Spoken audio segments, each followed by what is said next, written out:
You lions. What up, everybody? Welcome to another week of the Madden Online Head-to-Head series. As always, I'm going to be playing with my Packers over here. I think when I left the last video, I want to say I was like 4-1 when we left that one, and it's gone downhill pretty hard since then. I think I'm on like a 3 or 4 game losing streak after a win or something like that, but oh, that's a good way to start this though. See if I can get around there. Run, baby, run! Oh, hot damn. Let's go. What a start. Oh, man. But yeah, up until this one, I've been trying out new things on playbooks and stuff, and it just has not been working out for me, so I think I'm like 5-5 on the season now after you know, the last video. But yeah, we'll see if I can get that dub finally in that streak. But yeah, for those that are new to the channel, basically these online head-to-head series, we started the YouTube channel last year. Well, channel's been up, but started gaming on the channel last year, and mainly the first videos were us talking about the Packers, their past games, their upcoming games and stuff, while I played Madden, you know, online against people, and wanted to bring that back this year. So that is kind of how this picked back up about 2 or 3 weeks ago. So this video will be us talking about, well, me, because Zach's not here this week, but we're going to be talking about the Packers win over the Bears and how exciting and frustrating and yeah, just all the glass case of emotions that game was. But yeah, before kind of digging into it too, I think I should probably explain what the heck I'm trying to do at least a little bit. So, you know, on defense here, I usually try to stick with somewhat what Green Bay does in real life. In real life, I think it was Football Insights that had the graph or whatever, but they run like a cover 3, or excuse me, they run zone like about 3/4 of the time versus man, and then when they get breaking down into zone, they run cover 3 a majority of the time. A little bit of, well, they run cover 2 as well a decent amount, but it's usually either one of those two over half the time when they're in zone, and then otherwise they run a little bit of cover 4 and cover 6. When I play Madden, I tend to run a lot more cover 3. That's just a preference, not anything major, but that's why you'll see a lot of cover 3. But I'm trying to work in some more coverages as well and see, can I do anything there? And so far, that's worked out well, because that was a 4th down stop right there. So I'll take that all day. And then, since we just flipped over to offense, Green Bay's actually got one of the better offensive playbooks in the game. It's pretty balanced between run pass. A lot of what you can do is out of the gun. I'm running a single back formation right now. I usually like to run the ball first, try to establish the run, make people kind of creep up, and then if they are good against the run, then I struggle a little bit more because I'm not the best passer on the game. But we'll go from there. See if I can kind of keep up momentum against this guy. But yeah, getting back to the Packers-Bears game, man, that was a hell of a way to get to 11 straight in the series, which that's now the longest winning streak by either team in the all-time series, which, you know, it's crazy to see the run that the Packers have had in recent years. But I mentioned from the dope sheet last week on our franchise mode video, this was now only the 6th time that, you know, or excuse me, Green Bay in the 6 games in Chicago during that winning streak, they've been able to keep the Bears from getting to 20 points, and they did it again with the 19 this week. So only the 1928 to 1930 Packers had done that at Chicago prior.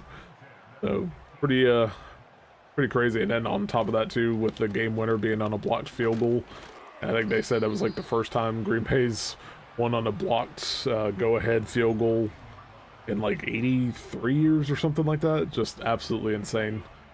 Daughter was just waking up from a nap, and it took everything not to drop all the F-bombs while celebrating that victory. So shout out to Bodega 31 over here. He's actually been pretty decent against the run so far, so I'm gonna try to hit a pass out of the bunch tight end formation.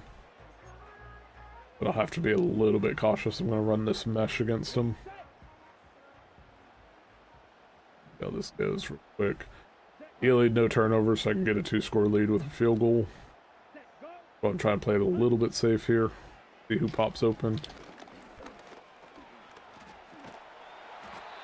Not exactly what I wanted to do there, but we'll run it down into the second quarter and take the 2-score lead, hopefully. Alright. Starting the second quarter here with the field goal attempt. But, yeah, kind of going into offense when we were talking about it during the franchise mode video. My main hope was that Green Bay was going to just go through Josh Jacobs. Figured it'd be more pounding the rock entirely, but he actually did pretty well in the passing game too this week. Main reason was Chicago's pass defense has been pretty good all season. Yeah, I know some of that too is quality of quarterbacks they were facing, but even outside of that, like they've done well. So I figured that Green Bay would have more opportunities for success on the ground because Chicago, even though they were like mid-pack in rushing attempts against them, they were giving up like 4.8 yards per carry or something crazy like that going in that one. So I was like, you know, there's opportunities. You have one of the best rushing offenses in the league right now. Why not make that your focus? And yeah, he came away with 18 carries for 76 yards and his 50th career rushing touchdown. So not too shabby on the ground to start with. And then on top of that, he gets 4 catches for 58 yards and a let's go. But yeah, and team high 5 targets on the day too is where I was going with that. So I was happy with Josh Jacobs getting mainly half the touches because the offense only got like 40-something plays in general in the game. But Christian Watson ended up being kind of the star of the day. Only 4 targets, but he made him count because he had 4 catches for a career high and 150 yards, and including the big play on the fourth quarter touchdown drive that put the Packers ahead, 60 yards on that one. But yeah, hopefully he gets some more looks the second half of the season. I know Reed's been kind of the main target this year, but Watson has stayed healthy. He's been doing what they asked of him, it seems like. So hopefully he can make an impact down the stretch here. But outside of him, Jordan Love, you know, I thought Jordan Love looked pretty good all day. The interception kind of was the souring feeling, but my main takeaway was at least it wasn't a poor decision like some of the pick sixes have been recently. It was more of a, you know, just a bad throw in general, bad footwork. And unfortunately, that bad footwork ended up leading to a not only points coming off the board in the red zone, but then on top of that too, that set up the Bears touchdown drive right before halftime. So ideally, he'll clean that up and keep going the second half, but he looked healthier. He had some mobility, so hopefully they're able to take advantage of that a little bit more, and you know, we'll see if Ford can get even more creative this second half of the season. One thing I did like is the total number of penalties was down this week. We were kind of hoping that that would start cleaning up, but they went from, I think, 4 false starts against the Lions by themselves to just 3 total penalties in the game against the Bears. So you know, that was good. That the red zone offense is still like Green Bay can move the ball like crazy, but it seems like for whatever reason, once they get inside the red zone, they can't quite convert to touchdowns. It's been one of the more frustrating things. Speaking of frustrating, how are we gonna let golf run on that? And then on Love too, I saw a tweet from Zachary Jacobson, who is the senior writer for the Packers on 24/7 Sports, to kind of spot check the eye test and stuff. But based off that tweet, Love was 8 of 8, I believe. Yeah, 8 of 8 for 185 yards when under pressure. 2 of 3 for 68 yards against the blitz. 6 of 6 for 182. Gibbs gets the touchdown there. Damn, good drive by him right before halftime. But Yeah, 6 of 6, 182 and a touchdown when going, 10 plus yards downfield. One of those throws was that deep shot to Watson that was just absolutely an insane throw. Had me yelling, no, no, no, hell yeah, at the end of it. So, yeah, overall, I'd say it's a solid, like, B minus to C plus day for the offense.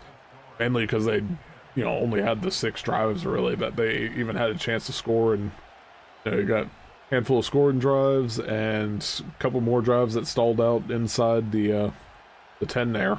Because red zone. Red zone's going to be the big thing. If they can clean that up this second half, they'll be a lot better. Defense, though, that was a little bit of a rougher performance. So let's get to the second half real quick, and you know what? Take one shot real fast before I do that. See if I can get anything on verts real quick.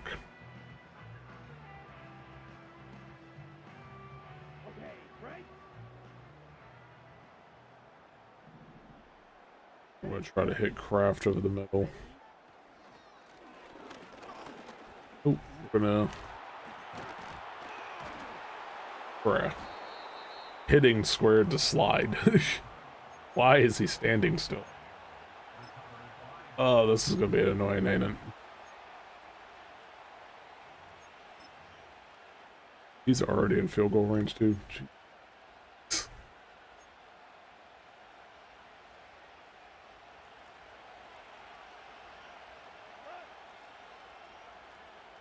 Alright, let's make sure that he doesn't get a touchdown out of this. I'm gonna be extra salt.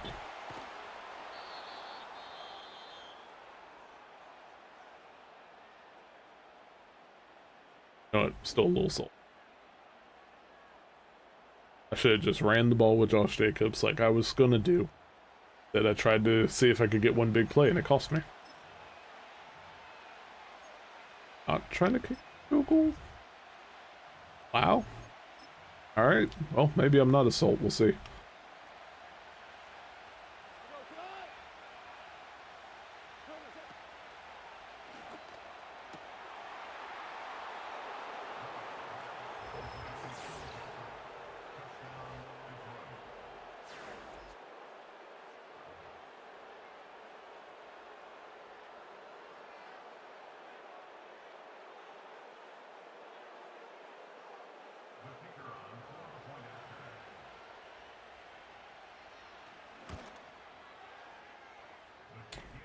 Yeah, I'm very annoyed now. Great. Well. And I think he gets to double up. Yep. Oh, hopefully my defense goes better than what Green Bay had on Sunday against the Bears, because yeah, Chicago only put up 19 points, but that was one of the more frustrating sub-20 point performances I think I've seen in a hot minute.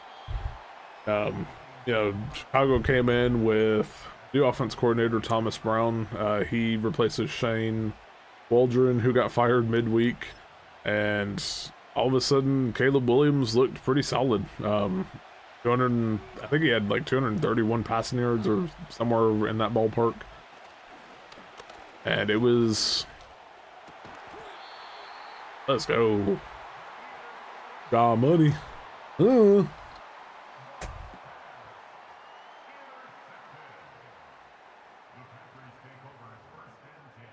But yeah, I mean, he not only was doing well pretty much in the passing game, he was running on the defense. Ended up, I think he accounted officially for like 70 yards. I think most of that was in the first half. But Chicago had a pretty decent running day against Green Bay too, and just they were constantly able to convert on third downs despite the previous 3 weeks not being able to do it. I think they ended up officially at a 9 of 16 or something to that effect on third down. It was more than 50%. And the previous 3 weeks, according to the graphics on, the game and stuff, was like 6 for 40. So, between that and just how much Chicago had been giving up on sacks and stuff, like, when I went into that game, I was saying, like, my prediction was that Green Bay could get 4 sacks and some pressures and all that. I was thinking they would still struggle because we haven't really had much of nothing as far as the pass rush has been concerned, except for the Tennessee game and a little bit with Houston. But yeah, I mean between basically most of the game, outside of Cox got unblocked for a sack, and then not a whole lot of much of nothing until the final drive. But John Gary starting to show signs of life. So hopefully he'll be all right the second half, as they've been getting adjusted to the defense and stuff. But during that last drive, he got it to 3rd and 19 because he pressured Williams into a sack by Slayton, and then got a sack himself on 2nd down. But unfortunately, with Jair Alexander getting injured during the game too, our cornerbacks became Valentine and Nixon. And I like Valentine a decent amount. Just a rough game this week. Seemed like he gave up the big catch to Keenan Allen at one point. I want to say there was, yeah, I want to say he had a big one to DJ Moore as well. So between those two, like, I think there was another play too where he had a issue, but I still believe in him. He did really well down the stretch last season, but I think he can be there. Nixon, though, I'm not as sure. He's been solid when it comes to like being a cornerback 3 or something like that. But when he has to be put in the role of cornerback 1, they've struggled. And then in Stokes' case, he's been struggling this year, and he didn't really get to see the field much at all this past week anyways. So yeah, we'll see what Green Bay does at cornerback, because if they're not getting much of a pass rush and their cornerback situation's not great, that's not going to be a good sign for the playoff run. But I think that's going to be kind of the team's Achilles heel in the second half here, as Josh Jacobs gets a nice little cut and run upfield for the touchdown there. So that was a much welcome drive, as we go back to the lead on the Lions.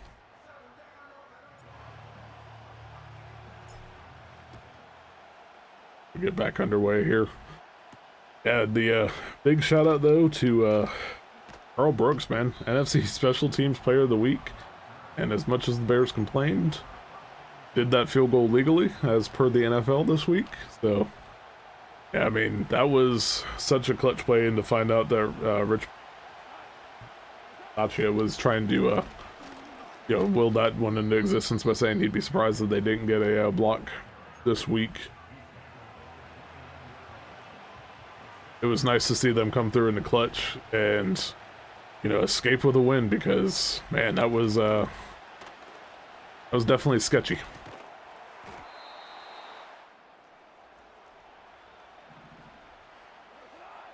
Alright, we're into the 4th quarter. We're up 3. Detroit has the ball. If I can get a turnover, man, that'd be absolutely huge.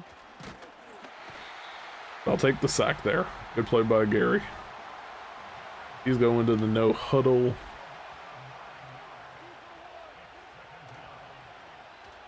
Ran the same play, which ended up working for him. He went right over the middle on me. Literally just running this spot and go.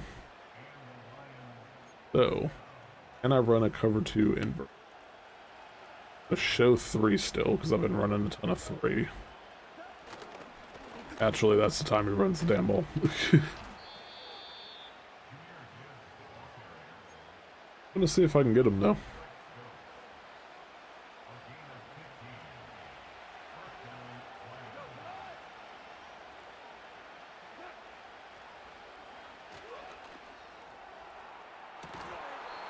Oof. Got the pass breakup, but man, I thought I had botched that one. I haven't given him a whole lot of cover 1 right now, so let's see if I can stop that a little bit.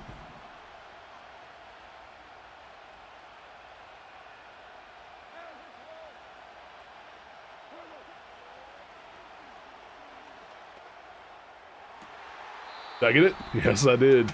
Let's go. Oh man, that's a huge turnover. Ooh. Alright, so this is going to be a lot of run. Try to get the clock wound down a little bit. One-handed too. What a pick. But while I'm thinking about it too, this video is going out on Saturday, which, again, sorry for the delay between video editing issues with me with the sound and all that, and then on top of that, just work in general. Right now, I'm starting to wind down the busy season. I think I said that last week too, but yeah, it's been a lot, man. It's because I'm management, you get a lot of the problem parcels and all that stuff because I'm in real estate, so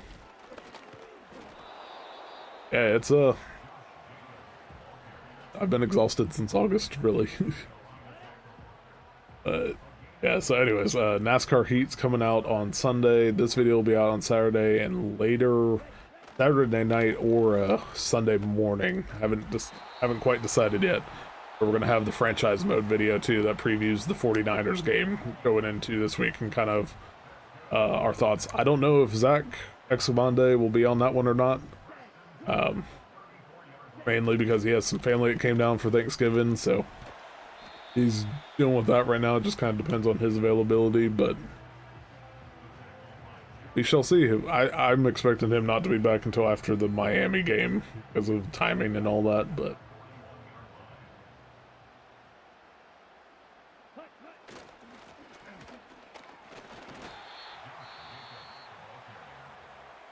down to one more timeout.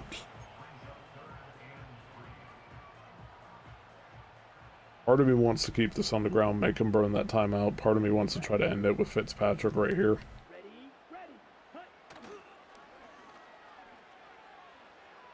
Bruh. That was the worst case scenario. I didn't expect him to get stuck on the defense, defender coming in like that.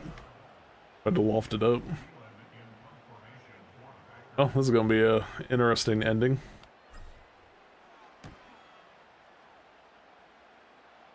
Oh man, I wish I had backspin on. Good punt though. 23 seconds. Got a big play coming up here. Gonna kind of run the cover 4.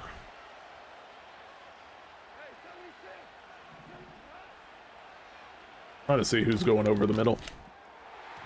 Ooh, I thought I had the pick there.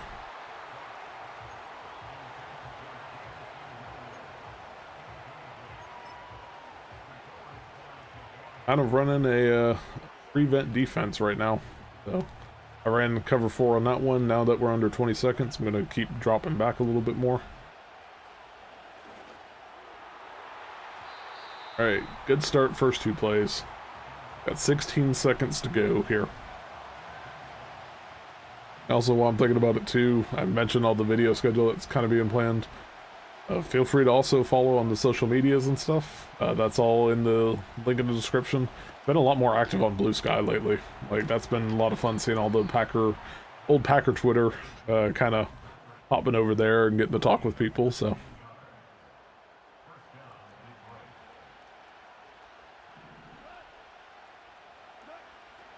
Coming up near the end. I'm not gonna lie, I'm surprised he went right there.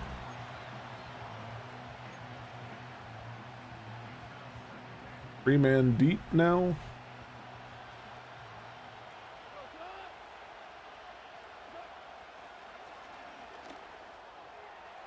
Alright, with 4 seconds left.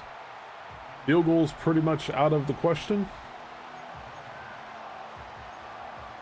If I could, I would have frickin' all 11 people back right now. But since I can't, I have everything going backwards. I'm going to run Cooper back there. And let's get this dub, boys. Girls. And we beat the Lions. I finally snapped that damn skid on the online head-to-head. That's a fun game now. So, Bodega did pretty well. Lions are a good team though this year in real life, man. I still think they're the class of the NSC, but we'll see if they're peaking a little early or not. The softest "Let's Go Packers" from a crowd noise just came through my headset. yeah, so I don't think I have anything else for this week's video. So the stats in a second, just have it. Oh, I apparently hate passing. Yeah, I stayed on the ground this week, so I'll take that. But